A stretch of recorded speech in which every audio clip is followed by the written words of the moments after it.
Hello everyone, আসসালামু আলাইকুম। আমি মোহাম্মদ রায়হানুল ফয়সাল আছি আপনাদের সাথে আইএফএসি রেজলিউশন নিয়ে। চ্যাপ্টার 5 এর নিয়মিত আলোচনায় আজকে আমরা যে প্রোগ্রামটি নিয়ে আলোচনা করব তা হচ্ছে ক্রয়ের উপর কাস্টমারদের ডিসকাউন্ট নির্ণয়ের জন্য। আমরা প্রথমে ক্রয়ের উপর কাস্টমারদের ডিসকাউন্ট নির্ণয়ের প্রশ্নটি সম্পর্কে জানব, তারপর এর জন্য অ্যালগরিদম, ফ্লোচার্ট এবং সি প্রোগ্রাম নিয়ে আলোচনা করব। তো সবার প্রথমে আমরা প্রশ্নটি নিয়ে আলোচনা করি। তো আপনাদের উদ্দীপকে ধরেন কোনো একভাবে প্রশ্ন আসছে যে এরকম ধরনের অনেক কোশ্চেন আসতে পারে। সো আমরা আজকে একটা সিম্পল একটা প্রোগ্রাম নিয়ে আলোচনা করতেছি। সো এই টাইপের যত ধরনের প্রোগ্রাম আপনাদের পরীক্ষায় আসবে আশা করি আপনারা সবাই বুঝতে পারবেন। সো উদ্দীপকের আমরা যদি খেয়াল করে দেখি যে উদ্দীপকে কি লেখা আছে, দেখা আছে যে একটি সুপার শপে ক্রেতারা তাদের ক্রয়ের উপর পরিমাণ যদি 1000 টাকা বা তার বেশি হয় কিন্তু 2099 টাকার কম হয় তাহলে 2% বোনাস পায়, ডিসকাউন্ট পায়। সো আমরা জানি যে বিভিন্ন ধরনের সুপার শপে বিভিন্ন ধরনের অফার দেওয়া থাকে। সেখানে আপনি যদি ক্রয় করেন, যে কোনো পণ্য ক্রয় করেন, সেক্ষেত্রে আপনার মোট খরচ যদি একটা নির্দিষ্ট অ্যামাউন্টের উপর হয়ে যায় তখন আপনারা ডিসকাউন্ট পায়। তো খেয়াল করে দেখেন এখানে যে প্রশ্নটি দেওয়া আছে, তো একটি সুপার শপের কথা বলা আছে যেখানে ক্রেতারা যদি 1000 টাকার বেশি ক্রয় করে তাহলে সে 2% ডিসকাউন্ট পাবে, এবং এই 2% ডিসকাউন্টটা ততক্ষণ পর্যন্ত পাবে যতক্ষণ পর্যন্ত সে 2999 টাকা পর্যন্ত পণ্য ক্রয় করবে। অর্থাৎ 1000 থেকে 2999 টাকার মধ্যে তার যদি ক্রয় মূল্য থাকে তাহলে সে ওই ক্রয় মূল্যের উপর 2% ডিসকাউন্ট পাবে। এখন বলা হচ্ছে যে ক্রয় যদি 3000 টাকা বেশি হয়, মানে 3000 টাকার ওভার হয়ে যায় বা 3000 সমান হয়, তাহলে এবং যদি সেই টাকাটা 9999 টাকার কম হয়, অর্থাৎ 3000 থেকে 9999 টাকা পর্যন্ত যদি কোনো ক্রেতার ক্রয় হয় তাহলে সেই ক্ষেত্রে সে 5% ডিসকাউন্ট পাবে। আবার যদি 10,000 টাকার বেশি হয় তখন সেই ক্ষেত্রে 7000 টাকা ডিসকাউন্ট পাবে। অর্থাৎ 1000 থেকে 2999 টাকা পর্যন্ত সে ডিসকাউন্ট পাবে হচ্ছে 2%, 3000 থেকে 9999 পর্যন্ত সে পাবে 5% ডিসকাউন্ট ক্রয়ের উপর, এবং 10,000 টাকার বেশি অর্থাৎ যত হোক 10,000 টাকার বেশি যত সে ক্রয় করবে তখন সে ওই টাকার জন্য 7% ডিসকাউন্ট পাবে। আচ্ছা, এখানে আবার বলা হচ্ছে অন্যথায় সে কোনো ডিসকাউন্ট পাবে না। অন্যথায় ডিসকাউন্ট পাবে না বলতে যদি কোনো ক্রেতা 1000 টাকার কম মূল্যের পণ্য ক্রয় করে সেক্ষেত্রে সে কোনো ডিসকাউন্ট এর আওতাভুক্ত হবে না। আচ্ছা, এবার বলা হচ্ছে ক্রয়ের উপর ভিত্তি করে ক্রেতার মোট টাকা প্রদানের নির্ণয়ের প্রোগ্রাম। অর্থাৎ সে তো একটা ডিসকাউন্ট পাবে, তো ওই ডিসকাউন্ট পাওয়ার পর সে কত টাকা সে পেইড করবে সেই বিষয়টার জন্য আপনাদেরকে সি প্রোগ্রামটা করতে হবে, অ্যালগরিদম করতে হবে, ফ্লোচার্ট করতে হবে। অর্থাৎ কোনো ক্রেতা যদি কোনো পণ্য ক্রয় করে, সেই ক্রয় করার জন্য সে কত টাকা ডিসকাউন্ট পাবে সেই ডিসকাউন্টটাকে ভিত্তি করে সে কত টাকা পেইড করবে এই প্রোগ্রামটাই আপনাকে করতে হবে। সো আমরা প্রথমে এর জন্য অ্যালগরিদমটা দেখি। সো আমরা যদি অ্যালগরিদমে দেখি, সো ফার্স্টে আমরা জানি যে অ্যালগরিদমের মধ্যে প্রথমে স্টার্ট করতে হয়। সো আমি প্রথম স্টেপে স্টার্ট করব, 2 নম্বর স্টেপে সে কত টাকা কিনেছে কোন ক্রেতা সেই টাকাটাকে ইনপুট করব। সো সাপোজ আমরা সেই টাকাটাকে বাই নামে রাখছি। সো আমি 2 নম্বর স্টেপে কি করব, 2 নম্বর স্টেপে ইনপুট করব বাইকে। এবারে কথা হচ্ছে যদি বলা হচ্ছে যদি কোনো ক্রয় 1000 টাকা থেকে বেশি হয় এবং 2999 টাকা থেকে কম হয়, আমরা জানি এই শর্তটাকে কিভাবে লিখতে হয়। সো আমি স্টেপ নাম্বার 3 তে এসে লিখব is by greater than equal 1000 and by greater less than equal 299। অর্থাৎ যদি বাই এর পরিমাণ 1000 টাকা বা তার বেশি হয় এবং তার ব্যয়ের পরিমাণ যদি 2999 টাকা থেকে কম হয় বা তার সমান হয় তখন সে ডিসকাউন্ট পাবে ব্যয়ের উপর 2%। তাহলে সেই ক্ষেত্রে যদি এই কন্ডিশনটা ট্রু হয় তাহলে discount is equal to by into 0.02।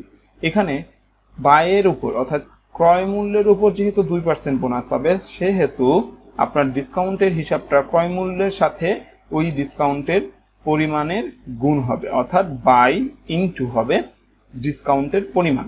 এখন সেই ক্ষেত্রে যেহেতু 2% বোনাস পাচ্ছে তাহলে 2% বলতে আমরা 0.02 বুঝি, অর্থাৎ শতকরা হিসাবে আপনি যদি 2কে 100 দিয়ে ভাগ করেন সেক্ষেত্রে 0.02 পান, অর্থাৎ 2% হিসাব হবে হচ্ছে 0.02 এর মাধ্যমে গুণ করে বাইয়ের সাথে।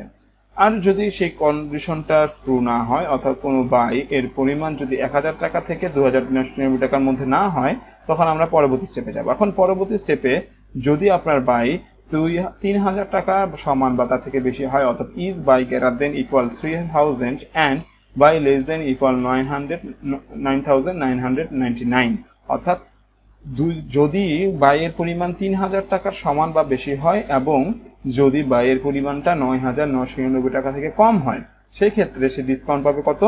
5%। সো সেক্ষেত্রে আমরা যদি কন্ডিশনটা ইয়েস হয় তখন আমরা discount is equal to by into 0.05 লিখবো, অর্থাৎ যেহেতু সে 5% ডিসকাউন্ট পাচ্ছে সেহেতু তার বাইয়ের সাথে 0.05 গুণ করতে হবে ডিসকাউন্টটা পাওয়ার জন্য।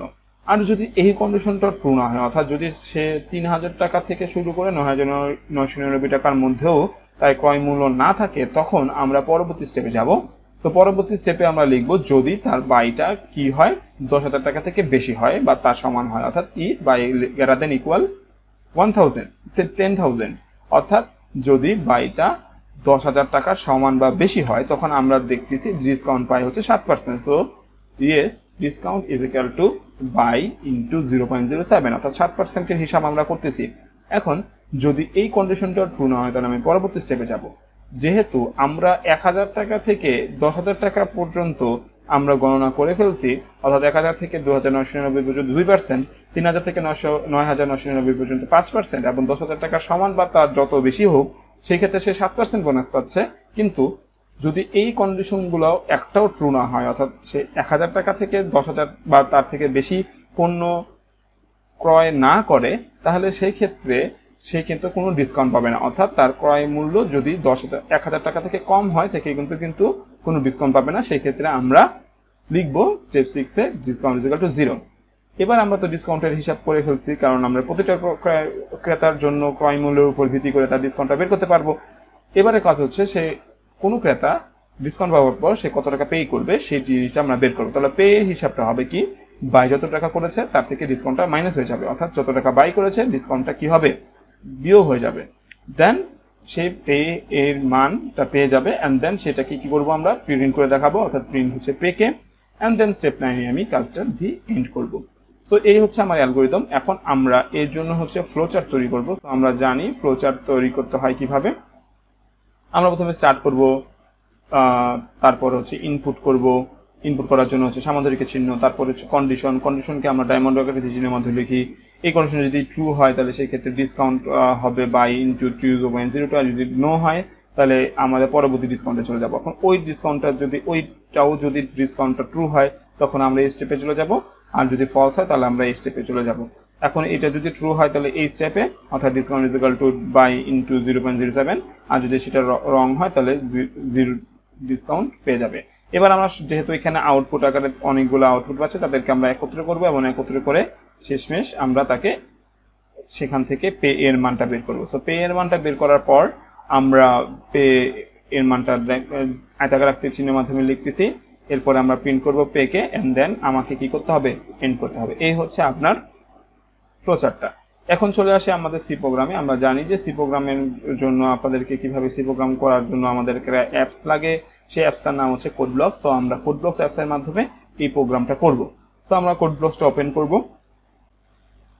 ওপেন করার পর আমাদের প্রথমে কাজ হচ্ছে এমটি ফাইল নিতে হবে। সো আমরা প্রথমে এমটি ফাইল দিয়ে তারপর এটাকে একটা নামকরণ করব। সো আমি এখানে পেমেন্ট নামকরণ করছি।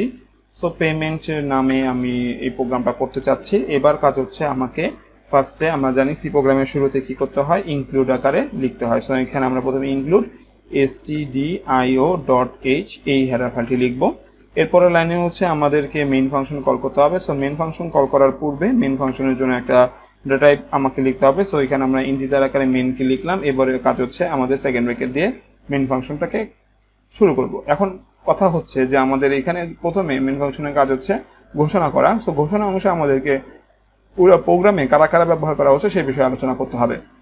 দেখেন এখানে আমাদের প্রথমে বাই করতে হবে, এরপরে ডিসকাউন্ট পাবেন, এরপরে হচ্ছে পে করতে হবে। সো এই তিনটা জিনিস আমাদের আছে। সেখানে আমরা কিন্তু বাই যে ক্রয়টা করব সে কিন্তু ইন্টিজার আকারে বা পূর্ণ সংখ্যা আকারে ক্রয় করব। সেক্ষেত্রে আমার বাইটাকে ইন্টিজার আকারে রাখছি। আর যেহেতু ডিসকাউন্টটা আমার এখানে ভগ্নাংশ আকারে আসবে সেহেতু আমরা তাকে ফ্লোট আকারে রাখছি। তাহলে ফ্লোট আকারে রাখছি ডিসকাউন্টকে। আর যেহেতু আমরা পে করব ডিসকাউন্টটাকে মাইনাস করার পর, অর্থাৎ বাই এ থেকে ডিসকাউন্টটাকে মাইনাস করলে আমরা পে এর মানটা পাবো। যেহেতু ডিসকাউন্টটা ফ্লোট আকারে থাকতেছে তো পে এর মানটাও কিন্তু আমাদের ফ্লোট আকারে বেরোতে পারে, সেই ক্ষেত্রে আমাদের ফ্লোট আকারে পেকে রাখবো। এবারে কাজ হচ্ছে ইউজারকে আমরা বলবো যে ইউজার যে একটা মান, যে সে মান কত কিনেছে সেটাকে এন্টার করার জন্য। তো প্রিন্টএফ এর মধ্যে আমরা লিখবো enter by. Okay, so enter by করার পর আমরা হচ্ছে এখানে লাইন শেষে সেমিকোলন দিব। এবারে কথা হলো যে আমরা পরবর্তীতে যেহেতু আমরা জানি যে বাইটাকে ইনপুট করার জন্য আমাদের স্ক্যানএফ দরকার হচ্ছে, সো আমরা স্ক্যানএফ এর মাধ্যমে % দিয়ে আমরা এখানে বাইটাকে গ্রহণ করব। তো যেহেতু এই %টা ব্যবহার করছি বাইয়ের জন্য, সেজন্য আমাদেরকে দিতে হবে এন্ড বাই। এবারে লাইন শেষে সেমিকোলন দিব। এবারে আমাদের কাজ হচ্ছে যে শর্তর কাজ করা। শর্তর শুরুতে আমরা জানি ইফ কন্ডিশনটা লিখতে হবে। তো ইফ কন্ডিশনের মধ্যে আমরা লিখব যে বাই, যদি বাই আমার 1000 টাকার সমান বা তার থেকে বেশি হয়, এবং এর জন্য আমাদের জানি ডাবল এন্ড ব্যবহার করতে হয়, এবং যদি বাই আমার লেস দেন ইকুয়াল 2999 টাকা হয়, সেই ক্ষেত্রে আমাদেরকে কি করতে হবে, সেই ক্ষেত্রে আমাদেরকে প্রিন্ট করতে হবে প্রিন্টএফ। সেক্ষেত্রে আমাদের কি করতে হবে, সেক্ষেত্রে আমাদের ডিসকাউন্টের মান বের করতে হবে। সো আমি লিখব ডিসকাউন্ট ইকুয়াল টু বাই, যেহেতু আমরা ক্রয় মূল্যের উপর ডিসকাউন্টটা পাবো সেহেতু বাই ইন্টু, অর্থাৎ গুণ হবে 2% এর সাথে, তাহলে 0.02 লাইন শেষে সেমিকোলন। এবারে কাজ হচ্ছে যদি কোনো কারো বাই 1000 টাকার সমান বা তার থেকে বেশি এবং 2999 টাকা থেকে কম বা তার সমান না হয়, অথবা ইলস আমরা এই জিনিসটাকে কপি করে নিয়ে আসি। ইলস যদি বাই, এবার কথা হচ্ছে সে যদি কত টাকা থেকে সমান বা 3000 টাকার সমান বা তার থেকে বেশি এবং 9999 টাকার সমান বা তার থেকে কম হয়, সেই ক্ষেত্রে তার ডিসকাউন্ট হচ্ছে 0.05%। আচ্ছা, এবারে কাজ হচ্ছে যে আমরা যদি তার বাই এর পরিমাণটা কি হয় 3000 টাকা থেকে 9999 টাকার মধ্যে না হয়ে 10,000 টাকার সমান বা তার থেকে বেশি হয়, সেক্ষেত্রে তার যে ক্রয় মূল্যটা হবে, তার ক্রয় মূল্যটা যেটা থাকবে সেটা হচ্ছে ইলসিফ বাই গ্রেটার দেন ইকুয়াল 10,000। ওকে, সেই ক্ষেত্রে তার ডিসকাউন্ট হচ্ছে 0.07%, অর্থাৎ 7% ডিসকাউন্ট সে পাবে। এখন কথা হচ্ছে অথবা যদি তার বাইটা এত টাকার মধ্যে হয় তাহলে, বা তার থেকে বেশি হয়, তাহলে সে 7% ডিসকাউন্ট পাচ্ছে। কিন্তু কারো যদি 1000 টাকার থেকে শুরু করে 10,000 টাকার মধ্যে বা তার বেশি ক্রয় মূল্য না হয়, অর্থাৎ 1000 টাকা থেকে কম হয়, তখন কিন্তু সে কোনো ডিসকাউন্ট পাবে না। সেহেতু আমরা ইলস লিখে ডিসকাউন্ট ইজ ইকুয়াল টু লিখবো হচ্ছে কত, 0, অর্থাৎ ডিসকাউন্টের মান কত হবে, ডিসকাউন্টের মান 0 হবে, লাইন শেষে সেমিকোলন দেব। এবারে কাজ হচ্ছে আমরা যেহেতু ডিসকাউন্টের মান পেয়ে গেছি, তো আমরা এখন কত টাকা পে করব সেই মানটা বের করতে পারবো। তো পে এর মানটা হবে কিভাবে, পে এর মানটা হচ্ছে তার বাই যত করেছে তার থেকে ডিসকাউন্টটাকে আমরা মাইনাস করে দেবো। তো ডিসকাউন্টটাকে আমরা মাইনাস করতে দিচ্ছি। এবারে কাজ হচ্ছে যে আপনাকে প্রিন্ট করতে হবে, আউটপুটের মানটাকে দেখাইতে হবে। সো এখানে আমার আউটপুটটা হচ্ছে পে এর মান। সো আমরা এখানে প্রিন্ট এফ করব এবং এখানে ডাবল কোটেশন দিব। তো ডাবল কোটেশন দেওয়ার পর আমরা লিখব পে পার্সেন্ট এফ। এখানে কেন পার্সেন্ট এফ ব্যবহার করতেছি, কারণ আমরা পেটাকে অলরেডি ফ্লোট আকারে রাখতেছি, সেই কারণে আমরা এখানে পার্সেন্ট এফ ব্যবহার করব। তবে আমাদের সুবিধার জন্য আমরা দশমিকের পরে 2 ঘর রাখতে চাচ্ছি, সেজন্য %.2f আমরা ব্যবহার করব। যেহেতু %f দিলে এখানে বড় ধরনের ভগ্নাংশ আসবে, আমরা চাচ্ছি যে ভগ্নাংশের পর মাত্র 2টি সংখ্যা থাকুক, সেক্ষেত্রে আমাদের %.2f দিতে হবে। এবারে কমা দিয়ে হচ্ছে আমরা এখানে যেহেতু পে এর মানটাকে আউটপুট আকারে প্রদর্শন করতে চাচ্ছি, তাহলে পে লিখে লাইন শেষে সেমিকোলন দিব। এবারে কাজ শেষ, সেহেতু আমরা এখানে রিটার্ন 0 দিব, লাইন শেষে সেমিকোলন দিব, এবং এইভাবে আমরা পুরো প্রোগ্রামটার কাজ শেষ করব।